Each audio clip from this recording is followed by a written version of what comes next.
بسم اللہ الرحمن الرحیم۔ معزز ناظرین السلام علیکم۔ قرآن مجید فرقان حمید میں اللہ رب العزت نے ارشاد فرمایا کہ زنا کے قریب بھی نہ جاؤ، بے شک وہ بڑی بے حیائی اور برائی کا راستہ ہے۔ ناظرین، کیا آپ جانتے ہیں کہ زنا کی ابتدا کب اور کیسے ہوئی؟ کائنات عالم میں سب سے پہلے کس بدبخت انسان نے اس گناہ کا ارتکاب کیا؟ اسلام میں زنا کی سزا کیا ہے؟ یہی ہماری آج کی اس ویڈیو کا موضوع ہوگا۔ آج ہم آپ کو زنا کی ابتدا اور حرمت پر قرآن و حدیث کی روشنی میں انتہائی اہم معلومات فراہم کریں گے۔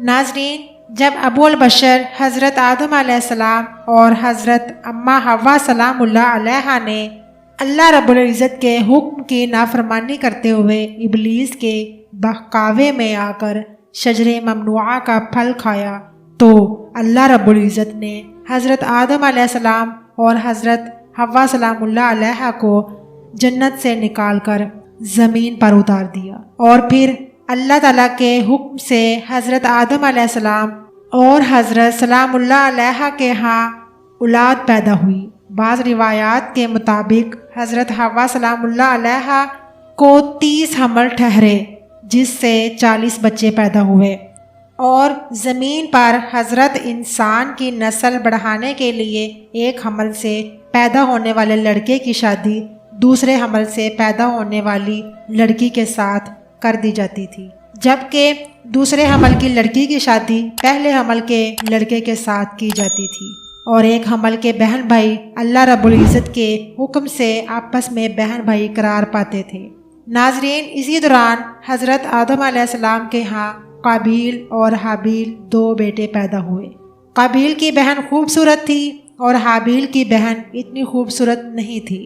چنانچہ جب یہ بچے بڑھ کر جوان ہوئے اور ان کی آپس میں شادی کا وقت آیا، تو قابیل نے حضرت حابیل کی بہن کے ساتھ نکاح کرنے سے انکار کر دیا اور کہنے لگا کہ یہ تو بالکل خوبصورت نہیں ہے، میں اپنی بہن عقلیمہ کے ساتھ شادی کرنا چاہتا ہوں۔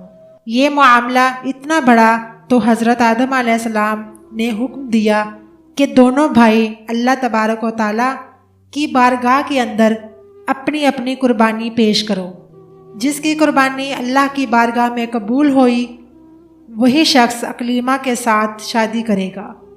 قابیل کھیتی باڑی کا کام کیا کرتا تھا، جبکہ حضرت حابیل علیہ السلام بکریاں چرایا کرتا تھا۔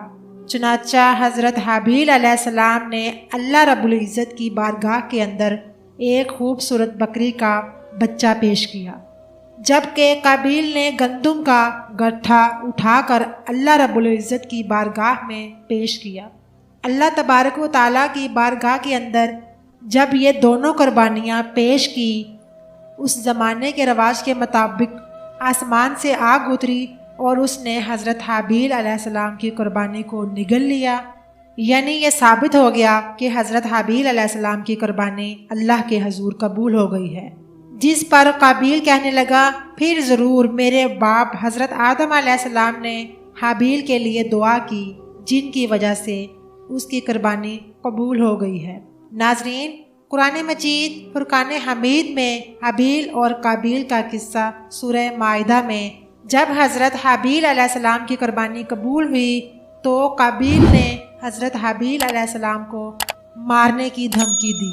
روایات کے مطابق حضرت حابیل علیہ السلام قابیل سے زیادہ طاقتور تھے، لیکن آپ نے اللہ تعالیٰ کے خوف کی وجہ سے فرمایا، اگر تم مجھے قتل کرنے کے لیے اپنا ہاتھ بڑھاؤ گے، تب بھی میں تمہیں قتل کرنے کے لیے اپنا ہاتھ نہیں بڑھاؤں گا، کیونکہ مجھے تمام جہانوں کے پروردگار اللہ رب العزت کا خوف ہے۔ اگر تم اس انتہا تک پہنچ جاؤ کہ مجھے قتل کر ہی دو، تو اپنے گناہوں کے ساتھ ساتھ میری خطاؤں کا بوجھ بھی تمہارے سر ہوگا۔ چنانچہ قابیل نے غصے میں آ کر حضرت حابیل علیہ السلام کے سر پر پتھر مارا، جس سے آپ کی موت واقع ہو گئی، اور یہ زمین پر پہلا قتل تھا۔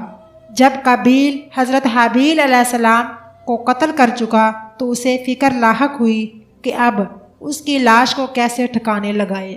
وہ حضرت حابیل علیہ السلام کی لاش کو اپنے کندھوں پر اٹھائے